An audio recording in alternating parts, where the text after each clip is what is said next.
Hey, I'm Adam Jusko, and this is Strictly Credit Cards, where we talk about strictly credit cards. Subscribe, why don't you? In this video, I'm going to review the Capital One Venture Rewards credit card, a travel credit card from Capital One, obviously. Now, just to be clear, there is a Venture Rewards card that we are going to be talking about in this video. It has a $95 annual fee, but Capital One also offers a Venture One card that is basically the no annual fee version of this card that has fewer features. In this video, we're going to concentrate almost exclusively on that Venture Rewards card that has the annual fee and has more features to discuss. I'll mention the Venture One card sort of in passing in comparison to this card, but mostly we're focusing on that Venture Rewards card. We're going to look at the features of the card, and then also I'll give my opinion of how it stacks up to some other cards that are on the market that you might compare it to.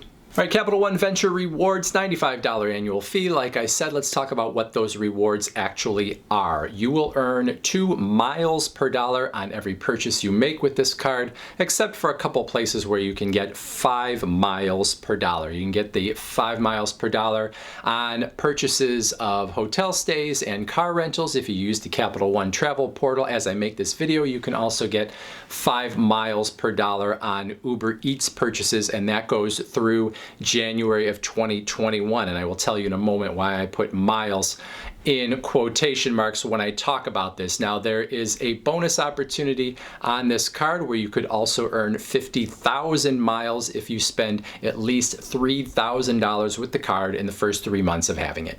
So I put miles in quotes when I talk about this card because technically you're not getting miles in any specific frequent flyer program. What you are really getting is points that you can redeem in a number of different ways, with travel being the way that is going to get you the most value. So number one, you can use those points to offset travel purchases that you have made with this card. And in that case, each point or mile is going to be worth 1 penny. So 2 points per dollar or 2 miles per dollar on this card you could think of as essentially being a 2% reward. So if you had 10,000 miles, you could use those to offset $100 of travel purchases that you had made on the card. This is a pretty easy one to understand. You're getting 2%, almost the same as like a 2% cash back card, but you could only use that money to offset travel purchases that you made with the card. And then your second option for travel redemptions is to transfer the miles/points you are getting from Capital One into the frequent flyer or hotel rewards programs of one of Capital One's partners. Most of these partners are international airlines, although you do have JetBlue as being one of those partners. Then it's things like Air France, Air Canada, Singapore, Alitalia, Avianca, Emirates, and there are some others as well. Now, when you make those transfers, in most cases, 2 Capital One miles are going to equal 1.5 points or miles in those programs, although there is some difference, so you want to look specifically if you are interested in one of those programs. Now, how much value you feel like you're getting when you transfer into a airline or hotel program is probably going to depend on, how much work you want to put in when you book a flight through one of these international airlines, or how much flexibility you have, or whatever. So if you feel like you can find more value, then maybe your Capital One points are worth even more to you this way. If it is going to be a lot of work, you could get less value out of them. And then you can also use those Capital One miles for other rewards, including cash back, gift cards, offsetting purchases at Amazon, but you're not going to get as good of a redemption rate for those other types of rewards. So this is a card that you really want to be using for those travel rewards or to transfer into one of those transfer partners.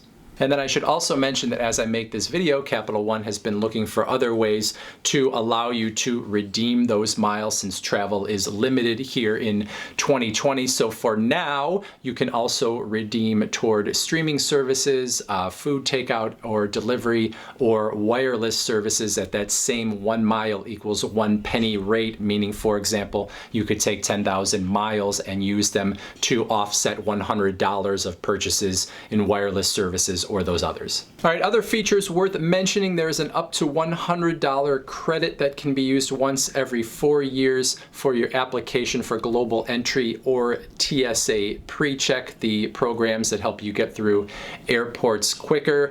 There are no foreign transaction fees on this card, and that's true of all Capital One cards, regardless of whether there's an annual fee or not. But anyway, no foreign transaction fees, so you're not going to get charged any extra for using this card outside of the country. This is, as far as I know, still a Visa signature card. And what Visa signature means is that you are going to get some benefits that come from the Visa side of things, including lost luggage reimbursement, some secondary car rental, insurance, a doubling of the manufacturer's warranty on things that you purchase with the card up to 1 year, I believe that is. And there are some other things as well. So if you've got those Visa signature benefits. In terms of interest rate, you're looking at 17.49% on the low end. I believe it's 24.49% on the high end, and the 17%, that's not so bad if you qualify for that. 24, not a great rate, obviously. No 0% offers on this card, so you're going to start getting charged that interest if you carry a balance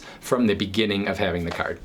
All right, all that said, what do I think about this card? Well, I have a hard time getting very excited about it beyond that really nice 50,000 mile bonus that you can earn up front. So in the first year, it's great. You can earn a 50,000 mile bonus, assuming that you can spend $3,000 in the first 3 months, and I wouldn't get this card unless I could spend $3,000. You don't want to miss out on that bonus. But beyond that, to me, this is essentially a 2% cashback card with a $95 annual fee. Yes, for some people, you may be able to get more value. If you can transfer those miles into a frequent flyer program and you can do the work, or maybe you're saving up for a first class ticket that would be very expensive and you could get it for cheaper by doing it this way, well then maybe you can find more value from those miles. But to me, I think of those miles as being essentially the same as points at a penny per piece. So if I'm getting 2 miles per dollar, I'm getting 2% as a reward, but I'm paying $95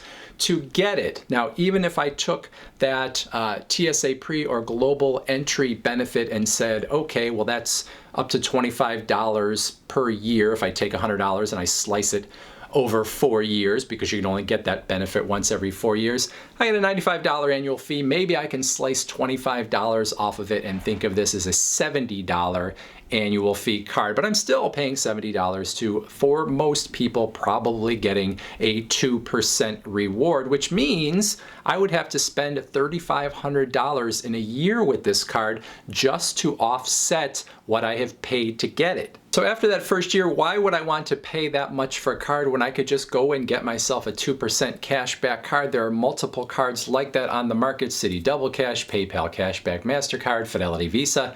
There are potentially some others as well. So in that case, once that first year is over, it's really not that great of a deal unless you are getting much more value by transferring into one of those partners, which many people are not going to feel like they're getting. So to me, if you're getting a travel card, you should feel like you're getting something significantly more than you would get from a cashback card that you couldn't just get from a cashback card, because the cashback card gives you much more flexibility, and I don't see there being something here that makes me excited about having this card versus a cashback card.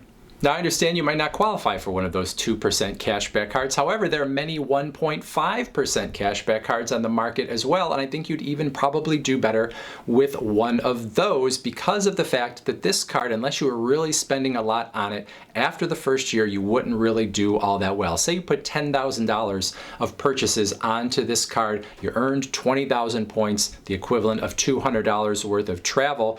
Take away the annual fee, you're still under 1.5% that you're actually effectively earning as a reward. So unless you're really spending a lot, it wouldn't make sense to hold this card over one of the other ones. Now, there is the Capital One Venture 1 card that has no annual fee, but that's only giving you 1.25 points per dollar, and so that one's not really all that great either compared to some of the other cashback cards that you could get on the market. So holding it or getting it to get that bonus, great. Holding it beyond that doesn't make a whole lot of sense unless you're getting outsized value from one of those travel partners that you can transfer those miles into. So as you can see, I'm not really a fan of this one. Great new card holder bonus, but beyond that, not a lot that I'm going to get excited about. If you have other thoughts, other questions, put them in the comments section below. Once again, I would ask you to subscribe, and I thank you for watching, and I'll see you next time.